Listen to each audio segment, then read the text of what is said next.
Elvis Presley is being buried in Memphis. His fans mourn him in London.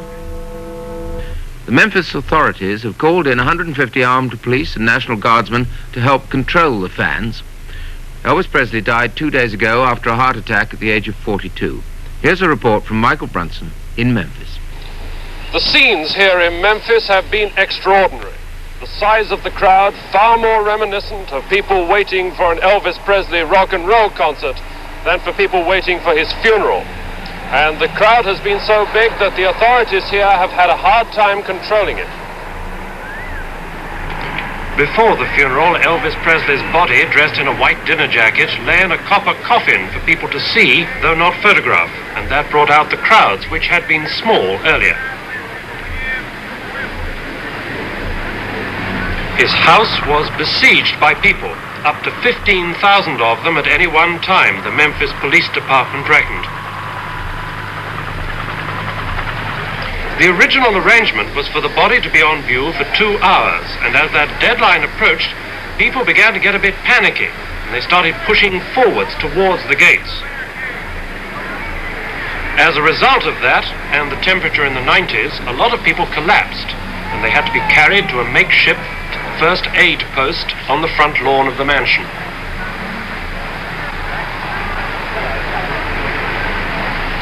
Many of those who did make it inside seemed to wish they hadn't. Some came out with tears streaming down their faces, saying that it didn't look like Elvis, that he looked ill, that it was upsetting to see him. And when the gates were finally closed 1.5 hours later than originally planned, there were thousands who'd not got inside, who simply stayed on through the night.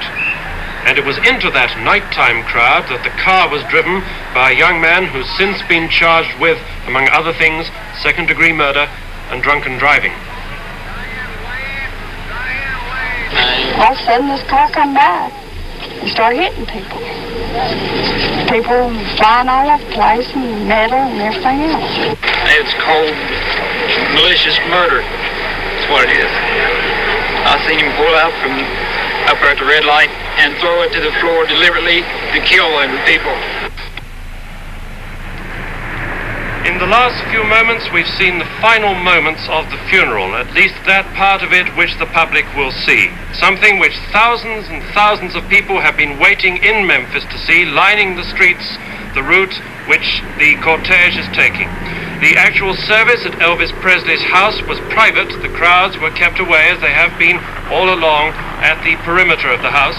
And this drive of the funeral cortege from the house to a cemetery in Memphis, the same cemetery where Elvis Presley's mother is buried, this drive was the last thing that the public will see here in this city, which is mourning Elvis Presley.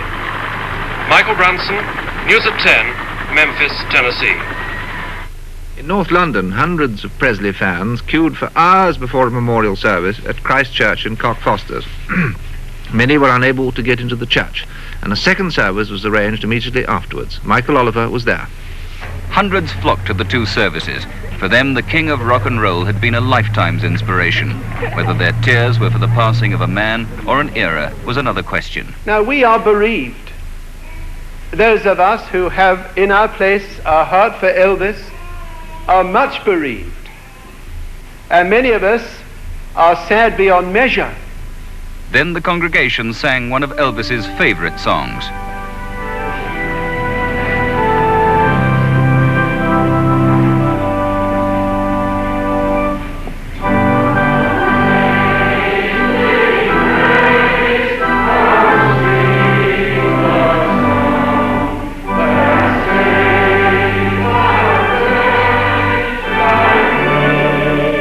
Fan spoke a eulogy. Just so fantastic that you've all come. Just don't believe it. But I just wish you weren't here. All I would like to say is that we have sent a very large wreath to Elvis in the shape of an E, and we have on it, apart from having on it "To our beloved Elvis," we have the words from the chorus of the Long Black Limousine. Perhaps what we were really witnessing was the first in a long line of nostalgic reunions. Michael Oliver, News at 10, Cockfosters. And there was Al Strada and Joe Esposito desperately trying to get Elvis to start breathing. I mean, the pounding on the heart. Rigor mortis had already set in, but we didn't want to notice that. We were trying. This was our friend. We loved him, still do. And we tried mouth-to-mouth resuscitation. And I remembered Elvis telling me one time that the last thing to go is the hearing. So I began to talk to him, say, Elvis, help us. Please breathe for us. Help us. So we were sitting there waiting, and after a period of time, Dr. Nick came in and said, he's gone. Well, there was a shock, a stun, but we still had to take care of business. And I was doing everything I could. It was so hard. I mean, everybody, not just me, everybody, Joe Esposito was magnificent. All the guys were in handling themselves. And the crowds of people and everything. Michael Cole has been watching the day's events in Memphis. Thousands of people milled around the gates of the singer's home, trying to push their way forward to get one last glimpse of his body. The police let them in hundreds at a time, while the thousands still outside pushed and crushed forward. The lying-in state was due to last 2 hours, but it was extended by 90 minutes in an effort to allow everybody to walk the 300 yards to where Presley was lying in a silk-lined coffin in the hall of his home.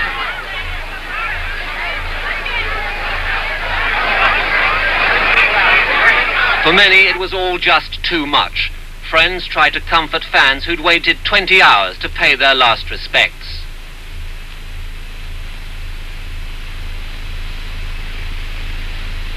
Even those on official duty were affected. The heat and emotion took a tremendous toll. Red Cross workers tended more than 200 people, young and old, suffering from heat exhaustion or simple fatigue. Some people had to be taken to hospital as the temperatures got to over 90 degrees Fahrenheit. The police did their best to help those trapped in the crowd. You need a medic down there? Okay, we need a medic. Need a medic outside. Outside of the gate near the street. One woman collapsed after waiting nearly 10 hours. It seemed as if it was a heart attack. First aid workers tried mouth-to-mouth resuscitation in an effort to revive her. They failed and she was taken to hospital, where later she began to recover. There was hysteria in the crowd, caused by the crush and by disappointment. At 6:30, police began closing the gates of the mansion, explaining that the Presley family wanted to regain their privacy. The viewing of the body was over. The decision provoked a bitter reaction from those who'd waited in vain. This is a very private matter. The family would like to spend some time. You have to understand that.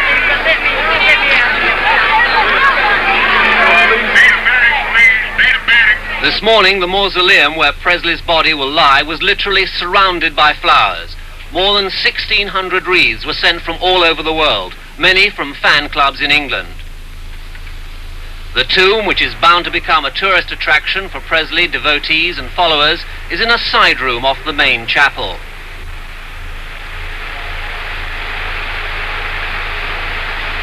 Already the myths are being manufactured. I've met fans who say they're convinced he's still alive. On articles attacking the man have been written, saying that he believed he had supernatural powers and he would be reincarnated.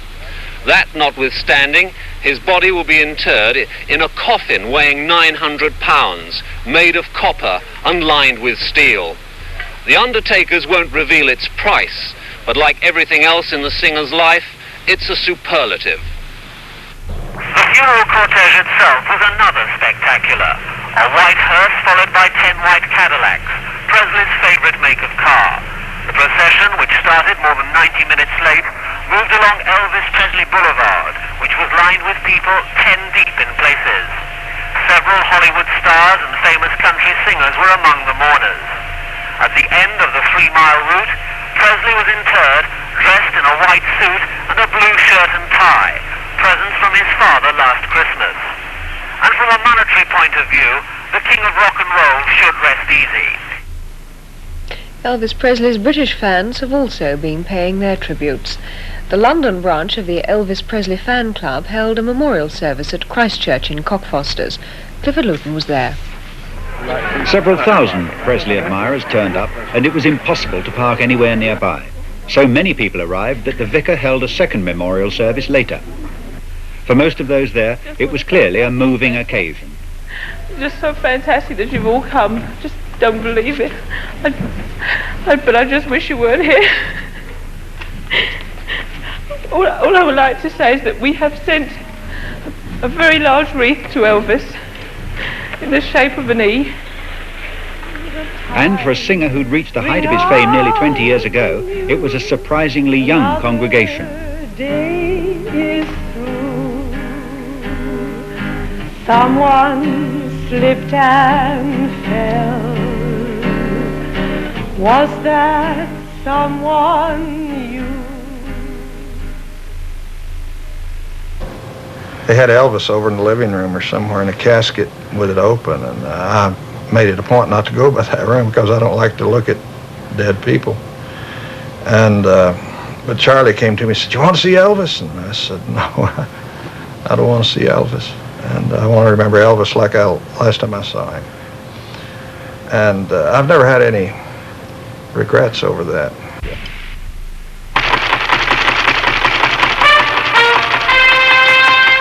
Elvis Presley, the American rock and roll singer who shot to fame in the 1950s, has died at the age of 42. He was taken to hospital in Memphis, Tennessee, after being found unconscious at his home, and he died shortly afterwards. Presley was one of the most commercially successful singers in post-war pop music, even though his fame in the last 10 years had been overshadowed by the Beatles and other performers. He earned 30 golden records, or million sellers. From Washington, Michael Cole reports. Presley was found lying unconscious at his home by his road manager, who tried emergency resuscitation. The singer didn't appear to be breathing, and an ambulance took him to a Baptist hospital, where further attempts to revive him failed. His own doctor pronounced him dead 30 minutes later. The cause of death was given as respiratory distress, but a spokesman for the hospital said he may have suffered a heart attack, though this would have to be established by a post-mortem.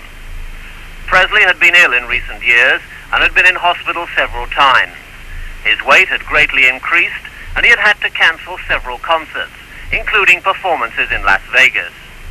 Presley didn't drink or smoke, and he didn't drive any of the many luxurious cars which his tremendous wealth had bought him during his 20-year career at the top.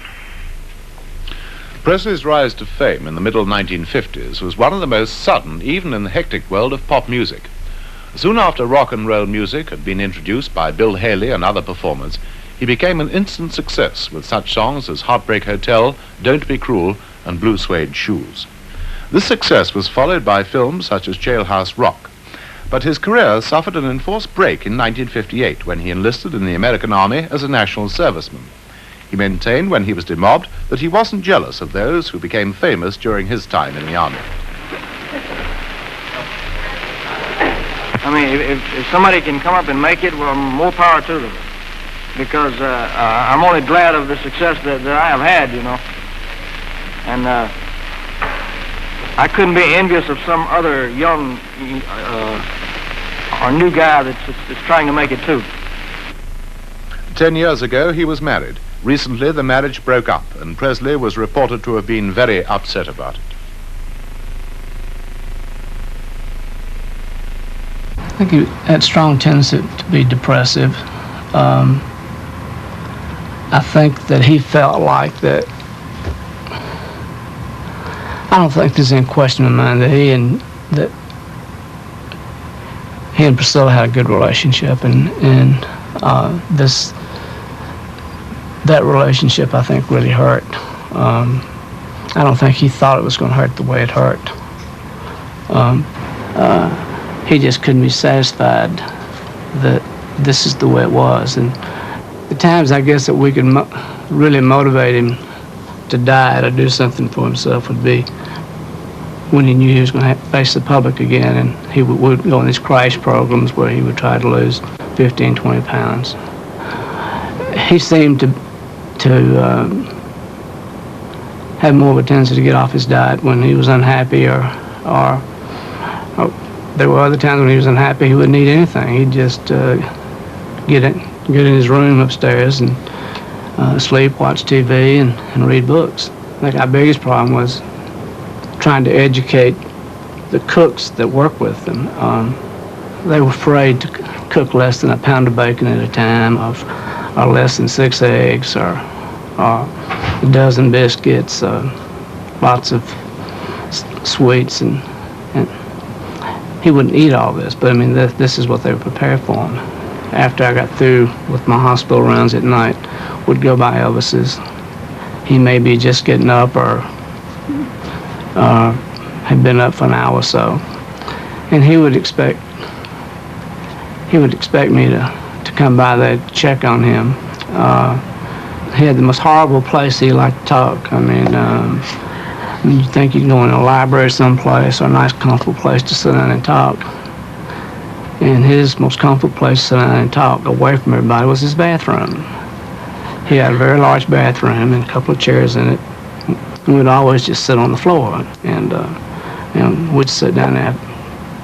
And it was just a standing joke. I mean, not just with me, but with a lot of people that worked for him. That was his little security place. He felt like that no one could listen in on what he was saying, and that he had his privacy there, and everybody would just be sitting around on the bathroom floor for hours talking. I was leaving the hospital when I had been called, and got to the house as the ambulance was pulling off, and took him down to one of the hospitals and tried to resuscitate him in the ambulance and in the hospital, and we thought that he was still alive at the one point when the ambulance took off, but in retrospect we realized that he'd been dead several hours. I guess my biggest concern was Elvis had a sleeping problem. He had real bad insomnia that we tried to get help for. Tried to send him to some sleep clinics, which he wouldn't go to, and there wasn't very many of them at that time anyway. He just felt like that we could handle the problem at home. We didn't have to go off someplace to be studied.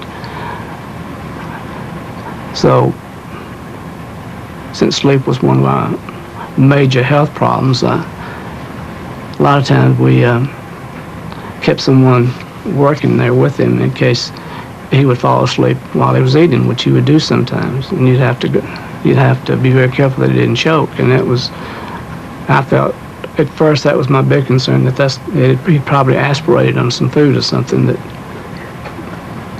So I attended the autopsy and looked at all the things that I was particularly interested in, and so that I could feel more comfortable with myself, that we didn't overlook anything. I think the basic conclusion was that we really don't know why he died. Several years after his death, I think a lot of the fans didn't know where I fit into this scheme, if I was responsible for his death, or who to blame. They wanted somebody to blame, and I got a lot of threatening calls, threatening letters. Went through a trial, and it was hard to keep my emotions straight. I knew that Elvis would have not wanted any of this to happen. He wasn't that kind of guy. I'm not bitter about it anymore. I think I may have had some bitterness at one time, because it put my family through a lot of grief. The man they called the King is dead at 42 in Memphis, Tennessee. We'll be looking at his life, his music, and his style in a moment, and trying to place him in the pop world he dominated for 20 years. For a lot of the school kids born while Presley was in the charts, this is results week, the results of their O and A-level exams. There were complaints about unfair marking last year, and we'll be going into what's been done this year to make sure the examiners don't get their marks wrong. But first, Elvis Presley, the man who'll sing no more. The unchallenged king of rock and roll is dead at 42. And this morning, while tributes to him were paid all over the world, thousands of his admirers converged on Memphis, Tennessee, hoping for a glimpse of his body. Crying all the time. Well, you ain't never caught a rabbit and you ain't no friend of mine. Well, they said you was high class. Well, that was just a lie. Yeah, they said you was high class. Well, that was just a lie. Yeah, you ain't never caught a rabbit and you ain't no... Well, for 2 hours today, his body will, according to the funeral director, lie in state. Well, that choice of words may seem a bit exaggerated, but the sentiment will be understandable to the millions who'd made Presley their idol. He was, in fact, the symbol of a generation. He died last night of a heart attack after staying for 20 years at the top, or certainly near the top, of the world of popular music. In Memphis, at the hospital and at his home, the news came like a thunderbolt for fans and close associates. Well, he was upstairs in his bedroom, and I went upstairs to talk to him, and he wasn't breathing. I talked to him last night, and we discussed some songs we were going to do on the tour and everything. There were no signs of ill health? None whatsoever.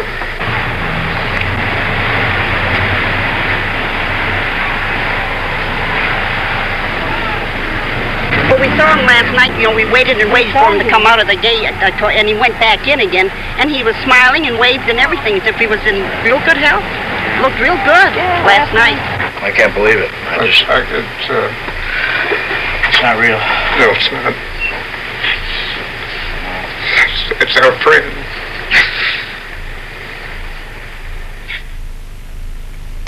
Memphis in Tennessee was Presley's adopted hometown. He was born at Tupelo in Mississippi, the son of a poor farming family, and he emerged from the deep south in the mid-50s to take the entertainment world by storm.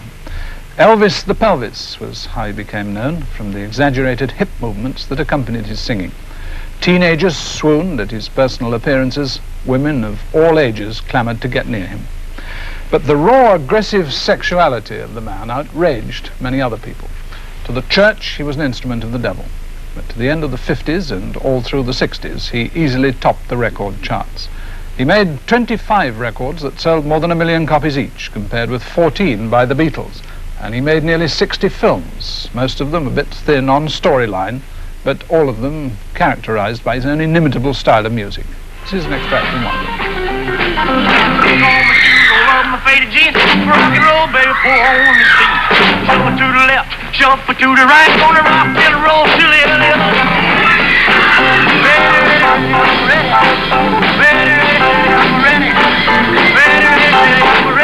Ready to rock and roll.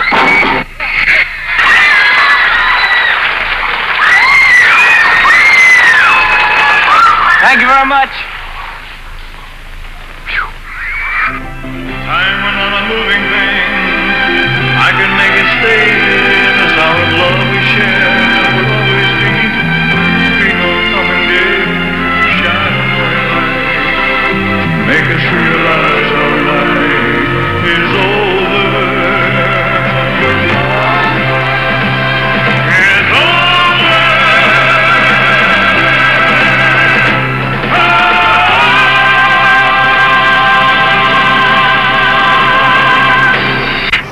Well, of course, it was a mob scene by then, and Vernon was in a state of just utter shock. And when I walked in, he said, "Oh, my baby's gone, my baby."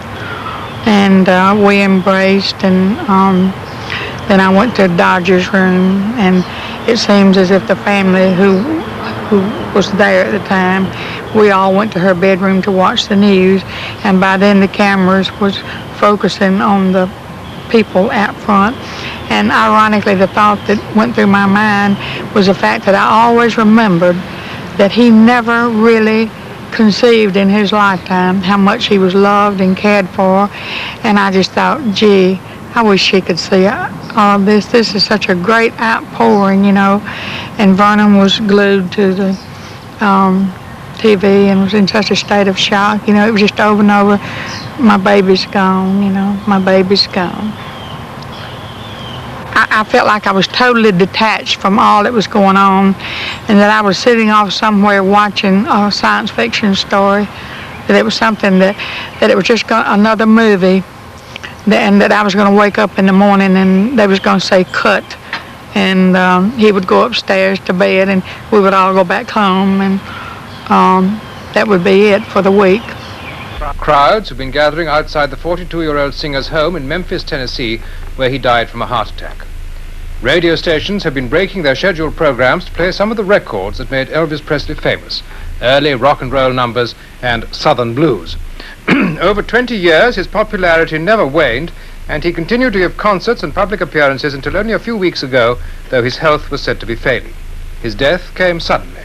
He was found unconscious at his home and rushed to hospital in Memphis, but was dead on arrival.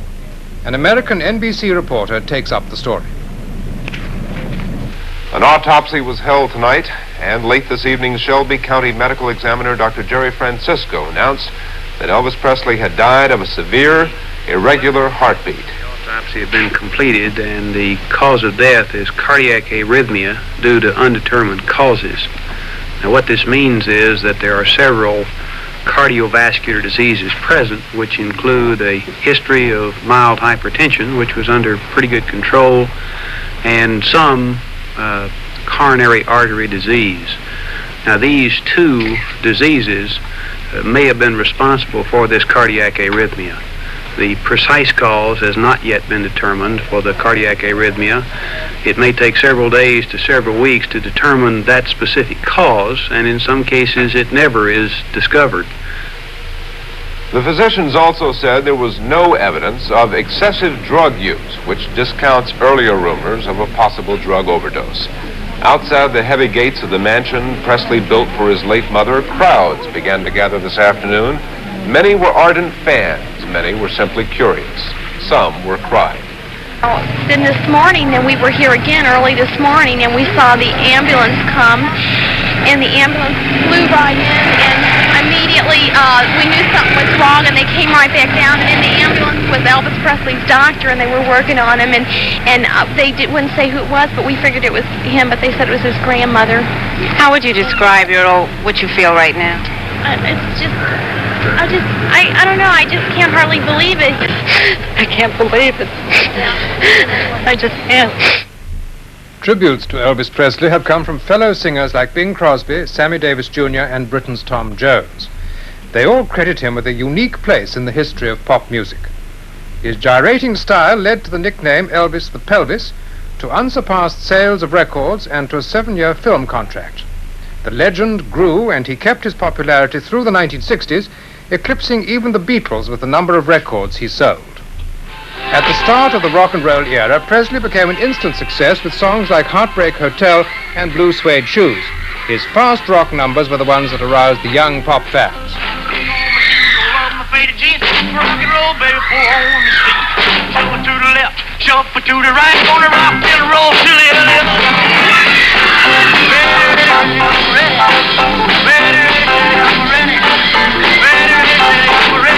Ready to rock and roll. His career suffered an enforced break in 1958 when he enlisted in the army. When he was demobbed, though, he said he wasn't jealous of those who'd become famous during his army career.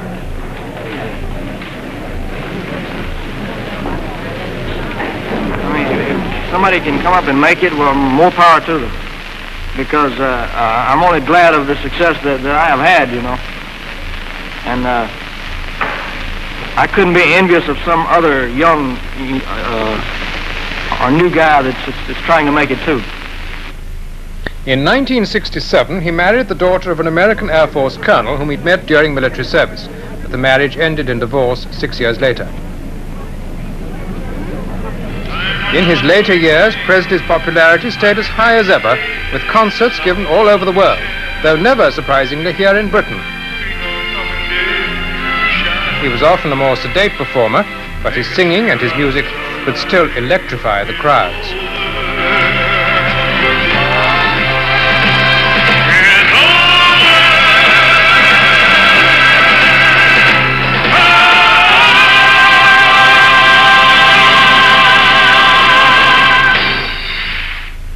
can see the whole of the film from which that last number was taken on BBC One this evening at 6:20.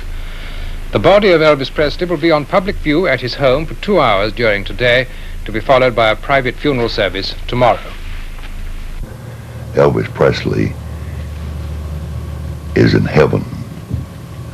God makes those decisions. And Elvis Presley was a Christian, and God holds the keys to heaven, and that's where Elvis Presley is now. Presley leaves a daughter, Lisa Marie, now aged 9. Presley's former wife, Priscilla, whom he divorced 4 years ago, is said to be in a total state of shock. Michael Oliver has been looking at the career of the man who was given a guitar for his 12th birthday and within 10 years led the pop world into the new age of rock and roll. Presley was born of poor parents in Mississippi in the Deep South in 1935, but he only began to take his singing seriously when he was a 19-year-old truck driver and a record company signed him up. But this was only the beginning, and the most important event of his entire career came when a shadowy impresario, Colonel Tom Parker, became his manager, and the increasingly popular Presley was billed on the Ed Sullivan television show. The girls had gone wild at his pelvic gyrations on the stage. Now he had a national audience. But after 2 years of simulated wildness on the stage, Elvis became Mr. Clean when he enlisted for the army and had his slick greased locks shorn. But the cameras were there, and his popularity only increased. After a series of mediocre films in the 60s, Elvis went soft in the opinion of many fans. Soft in his songs, soft in his figure, and ultimately soft in his health too. He married in 1967, and his wife gave him an heir, now aged 9. But Elvis, now increasingly the recluse, grew bored with marriage, and they were divorced 4 years ago. Still, he could rise to the occasion, and his fans loved the new style almost as much as the old. By the time of his death, he'd won 45 gold discs for million sellers, and many would bet he'll win further golds even now. In the 70s, the songs were gentler, but the loyalties were just as fierce. Wise men say, only fools rush in. Oh, but I can't help falling in love with you. Shall I stay? Would it be a sin if I can't help falling in love with you? Like a river flow. British fans, there are 12,000 in the Presley fan club, never had their ultimate wish to see him on the stage in Britain. He was thinking of making his first trip here. But his effect on the British pop scene was as great as in the States. Pop stars here are quick to admit this. David Essex, for one. He told Ivor Mills how he felt about the news. I felt a personal loss, you know, on behalf of the rock industry, if you like, and I kind of thought it was going to happen. I felt that, you know, Elvis was going through a lot of problems and never met the man, but I felt personally quite deeply moved by his death. Why do you think it was going to happen? I don't know, there was a kind of feedback from Presley that unfortunately, like the papers, the fools write about him being overweight, and that became You see, people have been talking about a death wish and all that sort of thing, and I'm just wondering, is there a situation when somebody, a pop star of his magnitude, reaches a stage where there's nothing left to do, and he gets bored and frustrated and so on? Do you think that's possible? It is possible. It's like a big problem, because all of a sudden you're faced with a situation where there isn't any reality anymore, and it's hard to actually latch on to what is real, and then all of a sudden you find that the things that you thought counted don't count, like the money, the cars, and all those things, and I think you can get a very big empty space. The last time I saw him would have been around March of 1977, and that was an absolute shock. I couldn't believe what I saw, and I mean, he looked ill. He was deathly white, which I wasn't used to looking at, He had gained weight, but the weight was a puffiness. I mean, so many things were written about, oh, Elvis is falling away to a ton, Elvis is overweight, and so forth. But this was not just an overweight thing. This was an illness, and it was very obvious. You looked at his hands, and his hands were absolutely ash white and swollen, puffy, and his face and around the neck, and you could see that he was ill. And as I say, I was terribly upset by that. That was the last time I saw him. We went to the funeral. The services were in the house. He was laid out at the house. There were many speakers, but I couldn't tell you what they said. I have absolutely no recollection of it at all, just standing there. It was terribly hot, and people were feeling dizzy. And then there was the funeral, but I'm very hazy about that funeral. I mean, I couldn't tell you one word that was said. I just can't remember it, that's all. I remember being there, and that's about it. I think in later years he was not happy. He didn't show that outright, but if you had seen him progress from the youngster, you could see that was not there anymore. I think when his mother died, that was a devastating blow to him, and I don't think he ever got over it. And I think in later years he realized that there was something, he paid a tremendous price for that fame that he had. And I think he realized it in those very last years. The former Beatle, John Lennon, has summed up the view of many performers. Nothing really affected me, he said, until Elvis. Presley himself never came to Britain, but he was so much a part of his generation everywhere that to many fans here, it almost didn't matter. Well, about 8:30 that morning, I was ready to leave my office, and my telephone rang. And this very soft voice said, "Miss Cock, would you come out here today and stay with me till plane time?" And this is something I frequently did. If he was going out of town, I went out and sat with him till time for him to go to the airport. And I heard the operator, Paige Harvey team, and she just kept on and on and on, paging Harvey team. And all I could think of was, oh God, whoever this is for, please let them get there in time. And the Harvey team really responds very quickly, but they continue paging until they get the word to stop. I heard the paging, and I was being paged for a stat call. And stat means emergency. And all I could think of was, who's paging me stat? And when I responded to the page, they said the Harvey team is on Elvis. So I immediately hung up and went to the emergency room. And when I got there, Charlie Hodge was standing outside the door, and he said, "It just really looks bad." And I did not go in immediately, but did in just another minute or two. And when I went in and saw this boy and the work that they were doing to him, I just said, please stop, because, this boy is gone. But it was very evident from his appearance that he had been dead some time. And I would venture a guess that Elvis had probably died within the hour after he had spoken to me that day. They were supposed to take Elvis home about noon, and I wanted to be there either when they brought him or shortly after. So I did leave my office about noontime and started for Graceland, and I got as far as Brooks Avenue, and then it was just almost impossible to go anywhere. The traffic was 3 lanes deep, bumper to bumper. Everybody in Memphis, Arkansas, and Mississippi must have been going down that street, and I wanted to go in by myself. So I waited until I could have some private time with him. Someone had brushed his hair back, and I remember just about the time Charlie Hodge walked in that I took my finger and flipped his hair back over. And Charlie said, "Don't do that, don't do that." And he brushed his hair back. And Charlie walked out, and I flipped his hair over again. Priscilla and I sat at the dining room table for probably a couple of hours and visited and just watched the people coming and going. And you just cannot believe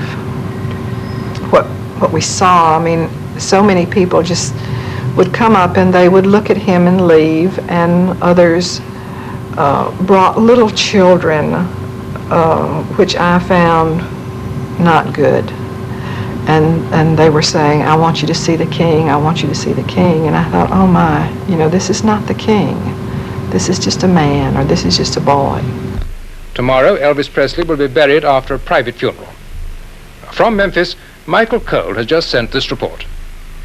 The huge crowds have become steadily bigger throughout the day. A short while ago, the first of the fans who'd been waiting 18 hours were allowed up the tarmac drive, which leads to the mansion, where the singer will lie in state for the next 2 hours. It's doubtful whether all those who want to pay their last respects will in fact get the chance to do so. Members of the Presley family, including his divorced wife and his daughter Lisa, are in the house, and many show business friends and colleagues have been arriving. The family say they want the funeral to be quiet, to be dignified, and to be a family affair.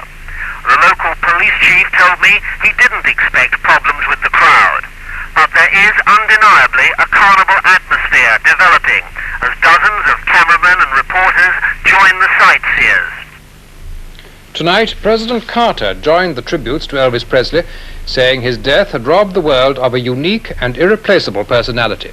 His music had changed the face of American popular culture. Through the day, the Memphis telephone system has been nearly paralyzed by calls from all over the world, and the city authorities have ordered all flags to be flown at half-mast. Elvis Presley collapsed at his home and was found unconscious by one of his managers. He was rushed to hospital in Memphis, but despite attempts to resuscitate him, was dead on arrival. Doctors said there was no sign of excessive use of drugs, but they couldn't yet give reasons for the fatal heart attack. Autopsy had been completed, and the cause of death is cardiac arrhythmia due to undetermined causes. The precise cause has not yet been determined for the cardiac arrhythmia. It may take several days to several weeks to determine that specific cause, and in some cases it never is discovered. Within an hour of his death, local people, stunned at the news, began gathering outside the Presley mansion, the first of thousands anxious to pay tribute to their idol. Elvis Presley's career as a rock singer made him a symbol of the teenage generation, and over 20 years he never lost the support and adulation of millions of pop music fans. Mike Mackay looks back now at the show business legend of Elvis Presley.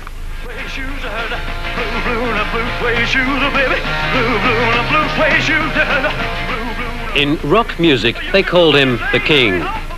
But it was the poor of America's Mississippi who first hailed him. A one-time truck driver, the early Presley gave white teenagers an identity and music of their own, yet he borrowed heavily from black music.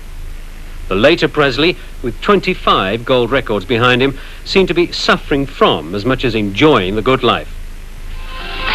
But if his fans reflected sadly on the present, Presley's beginnings were full of excitement, and he was largely protected from criticism by the affection with which his early music was remembered.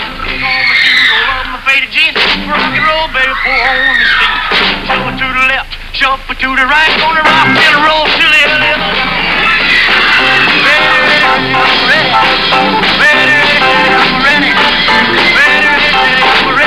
ready to rock and roll. Presley's career suffered an enforced break when he was called up by the American Army. Although stationed in Germany, he still never took the chance of coming to Britain. To some, it was an eternal disappointment, but for others, Presley was so much a part of his generation everywhere that it almost didn't matter. In 1967, Presley married Priscilla Bewley, daughter of an Air Force colonel. It seemed the final domestication of the former rebel, until it ended in divorce 6 years later. By the early 70s, serious rock fans were convinced Presley had changed. But after the army, he'd become a glossier, more bland entertainer. Long gone were the days when his aggressive image had provoked the American church, alarmed the nation's parents, and aroused a youthful generation.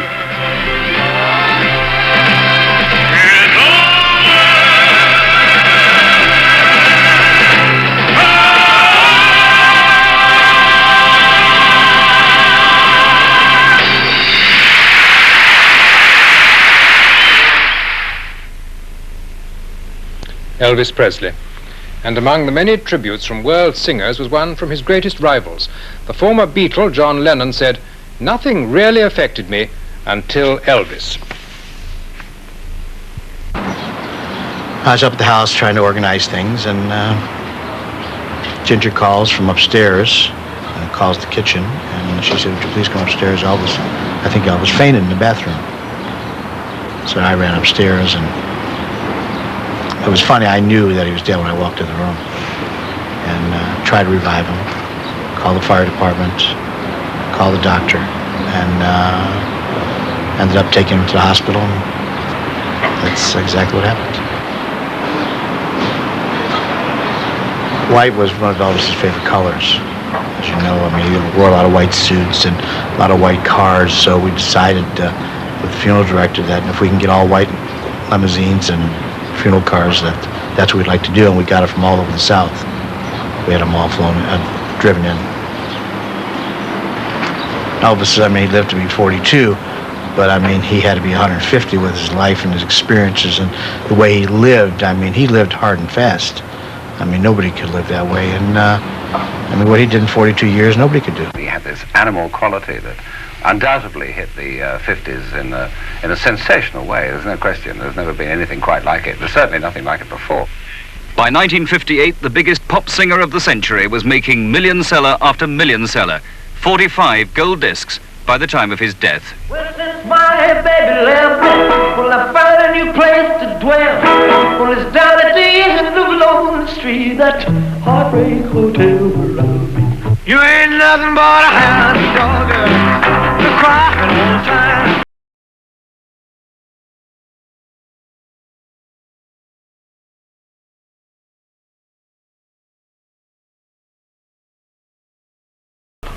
I'm all shook up, yeah, I can't help it, I'm in love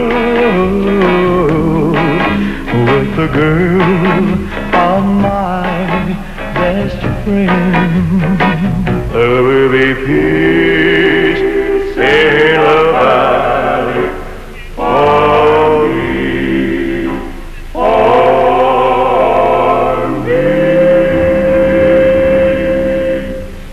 After 2 years of simulated wildness on the stage, he became Mr. Clean when he enlisted for the army and had his slick, greased locks shorn. But his popularity only increased. He married in 1967, and his wife gave him a daughter, Lisa, now aged 9. But Elvis, increasingly the recluse, grew bored with marriage, and they were divorced 4 years ago. After a series of mediocre films in the 60s, many felt Presley went soft, both in his songs and his person, ultimately his health too. But he could still turn on the magic, and his fans' loyalty when he appeared was as fierce as ever. Take my hand, take my whole life through, for I can't help falling in love with you. For I can't help falling in love with you.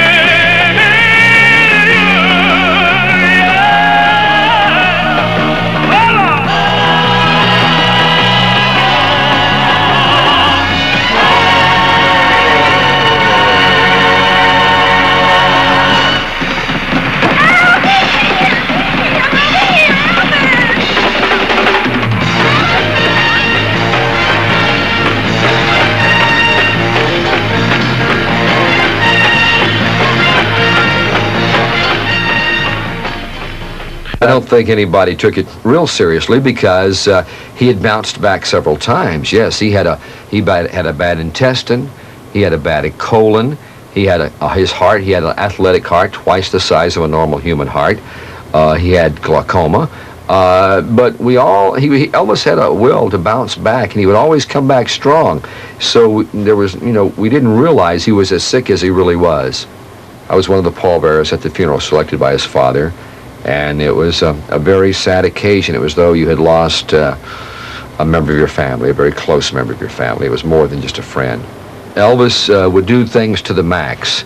He wouldn't just do things normally like people. In other words, if we were going to go to the theme park and rent the park all night long, he would ride rides all night long for 10 straight hours. If we were going to go out and roller skate, he would roller skate all night long, and we would do it for 3 or 4 nights in a row. Or if we'd go to the movies, he would go to the movies all night long. He would do things in excess.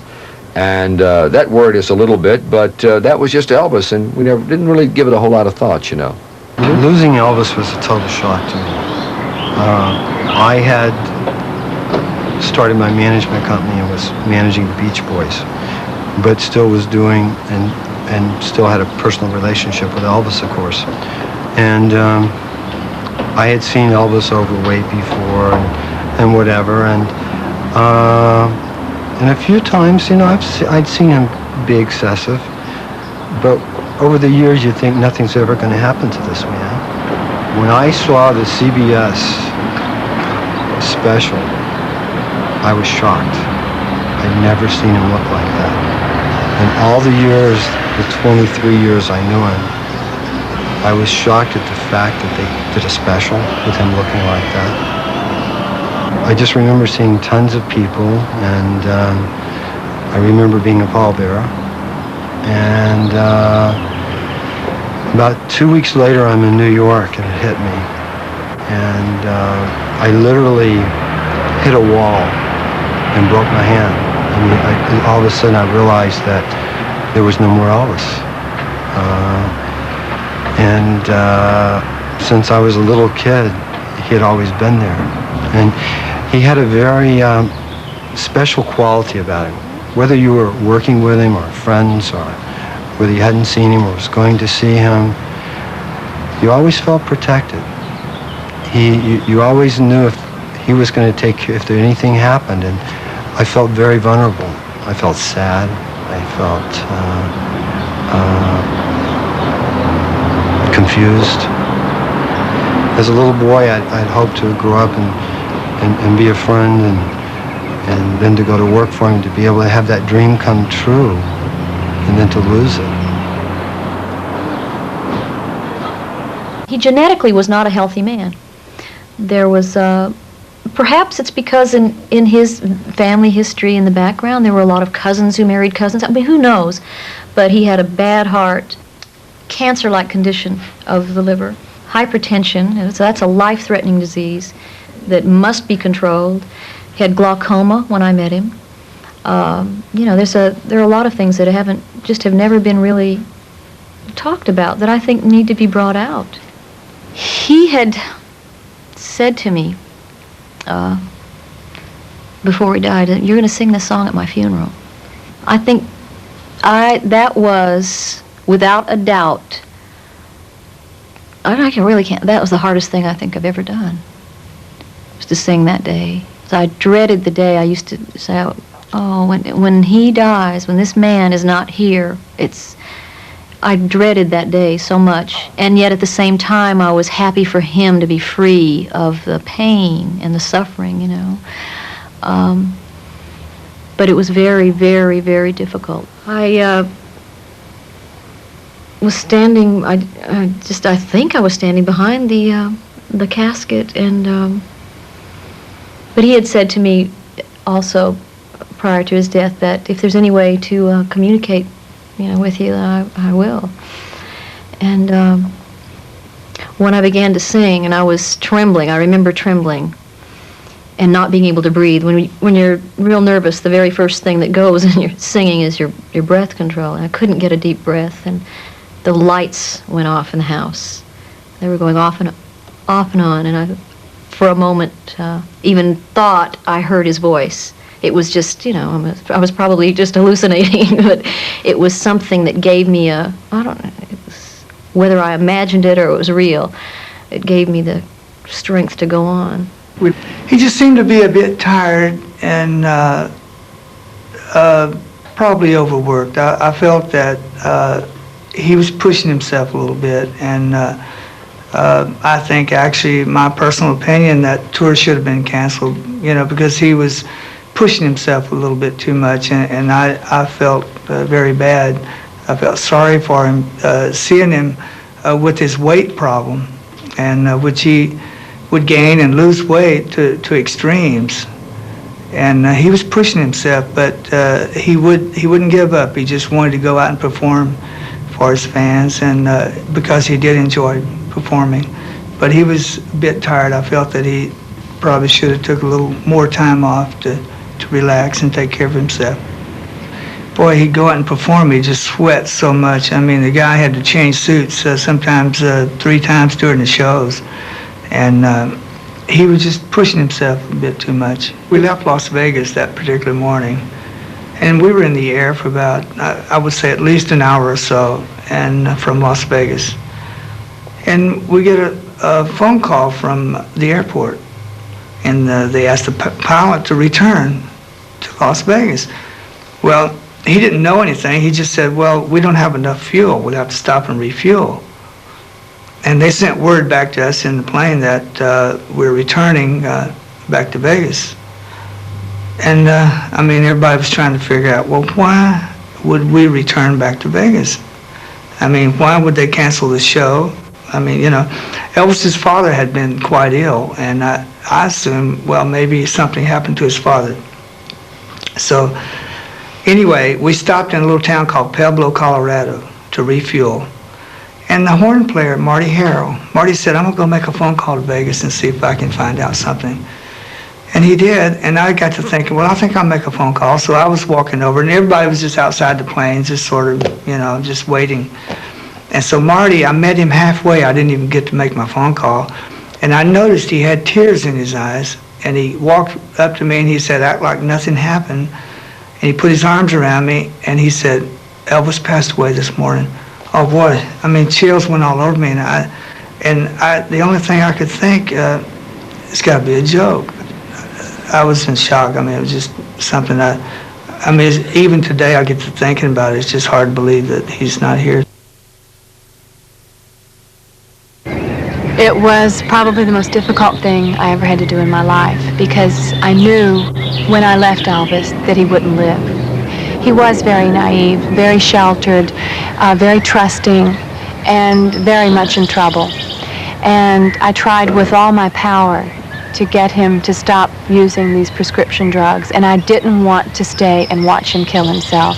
I so loved him that it would have been utterly devastating for me to have stayed there and maybe found him dead one morning.